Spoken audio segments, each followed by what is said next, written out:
नमस्कार दोस्तों, स्वागत है आपका उमंग अकेडमी A to Z में। जी हाँ दोस्तों, सामान्य ज्ञान आज से स्टार्ट होने वाला है। इसके बाद आपका जो है एक एक करके सभी सब्जेक्ट होंगे, चाहे आपका पटवारी का एग्जाम हो, चाहे आपका वन रक्षक का हो, या फिर एमपी टेट का हो। एमपी टेट के हिसाब से भी जो आपका है हिंदी होगा, इंग्लिश, स्पेशल सब्जेक्ट वाइज जो है क्लास शुरू होने वाली। बहुत जल्द आपको जो है स्टडी मटेरियल पूरा मिलने वाला है। यहाँ पर सबसे पहला जो है आप स्टार्ट कर रहे हैं क्या, सामान्य ज्ञान। सामान्य ज्ञान के प्रैक्टिस सेट है ये, और प्रैक्टिस सेट नंबर ये कौन सा है, 1 नंबर का। ठीक है, इसमें आपको कुल 25 क्वेश्चन मिलेंगे। 25 में से यदि आपके 20 क्वेश्चन भी सही होते हैं तो आपका जो है वेरी वेरी वेरी गुड वाला जो है स्कोर होगा। ठीक है, 20 क्वेश्चन आप कम से कम इसको सही करने की कोशिश करिए। ठीक है, पहला क्वेश्चन यहाँ पर आपको मिलेगा, बगैर टाइम वेस्ट किए कम से कम समय में अधिक से अधिक जानकारी देने की कोशिश करूँगा। वीडियो में अंत तक बने रहिए बस। पहला क्वेश्चन है, विधानसभा में जीएसटी कानून पारित करने वाला भारत का पहला राज्य कौन था? मध्य प्रदेश, असम, गुजरात या फिर केरल? तो पहला राज्य कौन था? असम था। सही जवाब इसका क्या हो जाएगा? सही जवाब कौन सा हो जाएगा इसका? असम था। इसमें से और क्या क्वेश्चन पूछे जा सकते हैं? तो पहला क्वेश्चन इसमें से पूछा जा सकता है, कब लागू हुआ था? तो 1 जुलाई का समय है, 2017 की बात है। ठीक है, सन पूछा जाए तो 2017। और जीएसटी दिवस किस दिन मनाया जाता है? तो एक क्वेश्चन और इसी से पूछा जा सकता है, 1 जुलाई को मनाया जाता है। ठीक है, 3 क्वेश्चन कंप्लीट आपके। इसके बाद में एक और क्वेश्चन इसमें पूछा जा सकता है कि कितने स्लैब इसमें लागू है? तो 4 स्लैब है। एक 0%, 5%, 12%, और सबसे अधिक स्लैब कितना लागू होता है? 28%। 4 क्वेश्चन, 5 क्वेश्चन होगा। इस प्रकार से जो है आपकी जो है क्वेश्चन पूछे जा सकते हैं। एक और क्वेश्चन पूछा जा सकता है, जीएसटी। जीएसटी इसका फुल फॉर्म क्या होता है? तो जी से होता है गुड्स, एस से होता है सर्विस, एंड टी से होता है टैक्स। इस प्रकार से 5 से 6 क्वेश्चन जो है आपके एक क्वेश्चन में कवर हो जाते हैं। वीडियो अच्छी लगे तो लाइक जरूर कर दीजिए, अपने दोस्तों को शेयर कर दीजिए, और चैनल को सब्सक्राइब करना मत भूलें। ठीक है, नेक्स्ट क्वेश्चन है, काष्ठ विज्ञान और प्रौद्योगिकी संस्थान कहाँ स्थित है? बेंगलोर, जबलपुर, भोपाल, कलकत्ता? तो काष्ठ विज्ञान जो है आपकी कहाँ पर उपस्थित है? बेंगलोर में स्थित है। ठीक है, नेक्स्ट क्वेश्चन देखें। नेक्स्ट क्वेश्चन क्या है, लोकप्रिय विज्ञान मासिक साइंस रिपोर्ट का प्रकाशन कौन करता है? कौन करता है भैया? NRDC, NIAC, AIR, जिसको निकेटर वो भी बोला जा सकता है, या फिर नेहरू केंद्र, ISWA। तो इसका सही जवाब कौन सा है? Option number 2, Nicator. ठीक है, नेक्स्ट क्वेश्चन देखें। नेक्स्ट क्वेश्चन क्या है? चौथा नंबर क्वेश्चन बता रहा है, कौन सी नदी भोपाल के सबसे नज़दीक बहती है? भैया भोपाल के सबसे नज़दीक कौन सी नदी बहती है? नर्मदा, बेतवा, ताप्ती या फिर पार्वती? तो इसका जो सही जवाब होगा वो चौथे क्वेश्चन का सही जवाब हो जाएगा, बेतवा नदी जो है भोपाल के सबसे नज़दीक बहती है। नेक्स्ट क्वेश्चन है पांचवा क्वेश्चन देखिए, राष्ट्रीय खेल दिवस मनाया जाता है, कब मनाया? तो भैया कब मनाया जाता है? जादूगर जिनको कहा जाता है, 29 अगस्त, 25 अगस्त, 21 अगस्त, 30 अगस्त को। तो इसका सही जवाब है कौन सा? 29 अगस्त को मनाया जाता है। और खेल के जादूगर, हॉकी के जादूगर कहे जाते हैं, उनके जन्मदिन के उपलक्ष्य में मनाया जाता है। कब से मनाया जाता है? इस कमेंट का मुझे रहेगा इंतजार आपके वीडियो के अंत तक, और जिसका भी सही जवाब होगा उसका जवाब मैं पिन कर दूंगा, सबसे पहले उसी का जवाब देखिएगा। नेक्स्ट क्वेश्चन है, छठवां क्वेश्चन, एक राज्य का राज्यपाल खालिस्तान होता है, संवैधानिक प्रमुख होता है, मुखिया होता है, या फिर प्रमुख होता है, अनुवांशिक प्रमुख होता है, या फिर संसदीय प्रमुख होता है? किस प्रकार का प्रमुख होता है? तो इसका सही जवाब होता है संवैधानिक प्रमुख होता है। किसी भी राज्य का राज्यपाल उस राज्य का संवैधानिक रूप से प्रमुख होता है, यानी कि संविधान की भाषा में उसको मुखिया माना जाता है। नेक्स्ट क्वेश्चन है सातवां क्वेश्चन, बहमनी सल्तनत की राजधानी कौन सी थी? तो बहमनी सल्तनत की राजधानी कौन सी थी? तो बीजापुर, गुलबर्गा, कन्नौज या फिर अवध? तो इसका सही जवाब बताइए मुझे, फटाफट से सही जवाब बताइए। इसका सही जवाब कौन सा है? गुलबर्गा। क्या थी? गुलबर्गा जो है बहमनी सल्तनत की राजधानी थी। अब इसमें से एक और क्वेश्चन पूछा जा सकता है कि इसकी स्थापना किसने की थी? तो हसन गंगू। क्या नाम था उनका? हसन गंगू जो है उन्होंने स्थापना की। हसन और गंगू कब की थी? तो इसका सन पूछा जाता तो 1347 ईस्वी में इसकी जो है स्थापना हुई थी। बस इतने ही क्वेश्चन इसमें पूछा जाएगा, इससे ज़्यादा नहीं पूछा जाएगा। नेक्स्ट क्वेश्चन देखें, सरस्वती और खान किसकी सहायक नदी है? बहुत ही इंपॉर्टेंट क्वेश्चन, इस पर से आधारित क्वेश्चन हमेशा पूछा जाता है। हर एक प्राथमिक शिक्षक का हो, चाहे आपके पुलिस का हो, पटवारी का हो, कोई सा भी एग्जाम हो, उसमें पूछा हो जाता है नदियों पर आधारित। ठीक है, तो आपको जो है एमपी की नदियाँ जो है कंप्लीट करना है, इसके साथ साथ आपको जो है इंडिया लेवल की नदियाँ भी कंप्लीट करके रखना है। नर्मदा, यमुना, चंबल, फिर क्षिप्रा। सरस्वती और खान, पहली बात, सरस्वती जो है खान नदी की सहायक नदी है, और खान नदी जो है क्षिप्रा नदी की सहायक नदी है। तो दोनों मिलाकर के क्या हो जाएगी? क्षिप्रा नदी की सहायक नदी कहलाएगी। ठीक है, इसका सही जवाब है ऑप्शन डी, क्षिप्रा। भारत के पहले ओडीआई क्रिकेट का कप्तान कौन था? भारत के पहले ओडीआई क्रिकेट का कप्तान कौन था? मंसूर अली खान पटौदी, कपिल देव, अजीत वाडेकर, बिशन सिंह बेदी या फिर इसका सही जवाब कौन सा हो जाएगा? अजीत वाडेकर। नेक्स्ट क्वेश्चन है 10वां क्वेश्चन, बहुत ही इंपॉर्टेंट क्वेश्चन। इस प्रकार के क्वेश्चन हो, चाहे एसएससी हो, पुलिस हो, कांस्टेबल हो या फिर किसी भी हाई लेवल का एग्जाम हो, उसमें पूछे जाएंगे। इस्माइली बुद्धा के नाम से किसे जाना जाता है? बोध गया में बुद्ध की मूर्ति को? नहीं। भारत के पहले सफल परमाणु बम परीक्षण के लिए कोड नाम था? या फिर भारतीय नौसेना में शामिल एक जहाज है? या फिर विस्थापित बौद्ध भिक्षुओं के लिए तैयार बस्तियों को?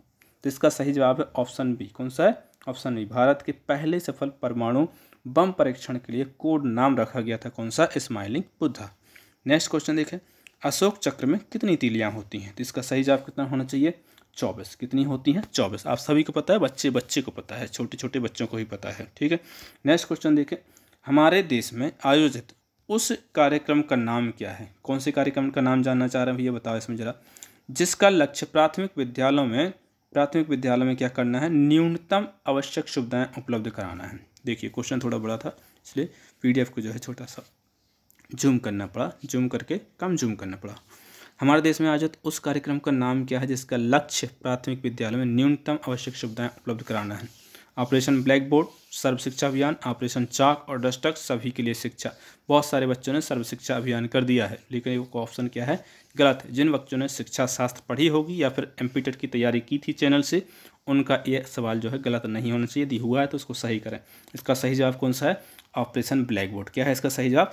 ऑपरेशन ब्लैक बोर्ड इसका क्या हो जाएगा? सही जवाब हो जाएगा। ठीक है। नेक्स्ट क्वेश्चन देखें, 13वां क्वेश्चन है, विक्टोरिया मेमोरियल आप किस शहर में पाएंगे? विक्टोरिया मेमोरियल के बारे में नाम सुना होगा आपने। किस शहर में पाएंगे? कोलकाता, चेन्नई, मुंबई या फिर इंदौर? किस शहर में पाएंगे? तो इसका सही जवाब है कोलकाता। विक्टोरिया मेमोरियल कहाँ पर है? आपका कोलकाता में। ठीक है। नेक्स्ट क्वेश्चन देखेंगे, 14वां क्वेश्चन देखिए। 14वां क्वेश्चन क्या कहता है? वर्ष 2011 की जनगणना के अनुसार किस जिले में साक्षरता की दर सबसे ज़्यादा है? यानी कि सबसे ज़्यादा साक्षर व्यक्ति कहाँ पर हैं? इंदौर, भोपाल, जबलपुर, बाराघाट। तो सबसे ज़्यादा कहाँ पर है?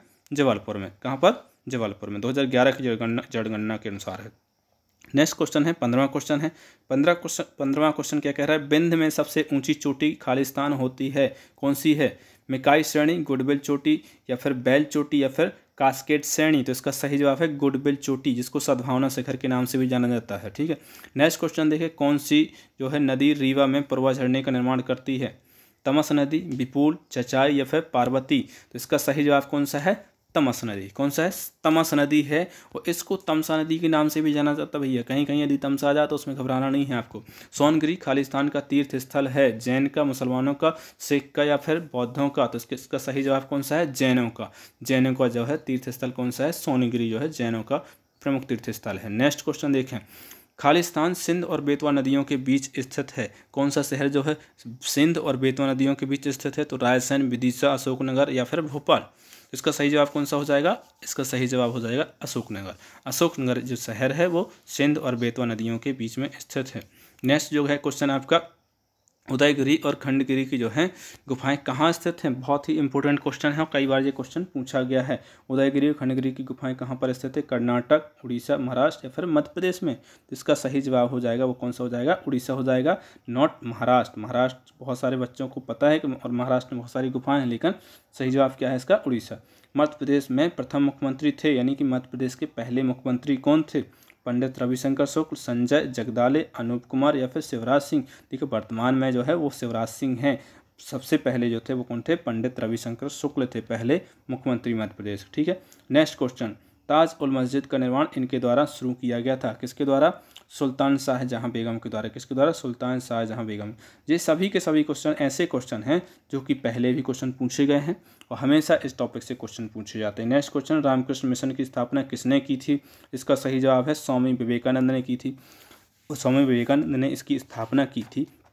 कब की थी इसका सन पूछा जाए तो 1 मई का समय है। कब है? 1 मई का समय है 1897। कब है? 1897 की बात है। कब? 1897 की बात है जब इसकी स्थापना हुई थी। इसका जब मुख्यालय बनाया गया था वो कहाँ पर बनाया गया था? कोलकाता में। कोलकाता में बनाया गया। कोलकाता में एक बेल्लूर नाम का जो शहर है वहाँ पर इसका मुख्यालय बनाया गया था। और एक और क्वेश्चन इसमें से पूछा जाता है कि स्वामी विवेकानंद जो है किसके शिष्य थे? तो वो थे शिष्य किसके? श्री रामकृष्ण परमहंस जो हैं, इनके ऊपर एक नाम है, उनके क्या है? शिष्य थे। कौन? स्वामी विवेकानंद शिष्य थे और ये कौन थे? ये उनके गुरु थे। ठीक है। तो गुरु और शिष्य की जो है दोनों नाम मिलते जुलते हैं। इसको आप अच्छे से याद है कि रामकृष्ण परमहंस, परमहंस मतलब बहुत बड़े ज्ञानी हैं, वो किसके गुरु थे? स्वामी विवेकानंद के। ठीक है, इस प्रकार से ये क्वेश्चन आपके 21 कंप्लीट। इसके बाद नेक्स्ट क्वेश्चन देखते हैं। नेक्स्ट क्वेश्चन है 22। क्वेश्चन नंबर 22 क्या है? भारत में पर्यावरण सुरक्षा अधिनियम किस वर्ष पारित हुआ है? तो भारत में सुरक्षा अधिनियम जो है पर्यावरण सुरक्षा अधिनियम 1986 में पारित हुआ। कब हुआ? 1986 में पारित हुआ है। इसके बाद एक और इम्पोर्टेंट क्वेश्चन जिस पर से हमेशा क्वेश्चन पूछा गया है, भारत में कौन सा प्रदेश प्रातः में सर्वप्रथम सूर्य की किरणों को प्राप्त करता है? त्रिपुरा, अरुणाचल प्रदेश, सिक्किम या फिर मेघालय। यानी कि पूर्वी राज्य जो है प्राप्त करेगा पहली किरणें, उसमें से सबसे पहला नाम जो है वो कौन सा? अरुणाचल प्रदेश जो है सबसे पहले सूर्य की किरणों को प्राप्त करता है। अब इस राज्य के बारे में और भी बहुत सारे क्वेश्चन पूछे जाते हैं जो कि आपको पता होने चाहिए। कौन कौन से क्वेश्चन पूछे जाते हैं? तो एक तो पूछा जाता है इसमें कि जो दांग नाम का जो है एक गांव है, कहाँ पर? अरुणाचल प्रदेश में, वहाँ सबसे पहले सूर्य उगता है। वो जी लगभग कब कितने बजे उग जाता है? तो लगभग 4 बजे के समय जो है, सुबह के 4 बजे यहाँ पर सूर्य का उदय हो जाता है। यानी कि लगभग 4 बजे, यानी कि जब आपके यहाँ पर 5:30 बजे या फिर 6:30 बजे सूर्य उगता है, यानी कि 2 से ढाई घंटे पहले ही वहाँ पर जो है सूर्य वहाँ पर उग जाता है। ठीक है, 1999 में सबसे पहले जो है यहाँ पर इस चीज़ की जानकारी पता चली थी भारत में कि सूर्य जो है सबसे पहले वहाँ पर उग जाता है।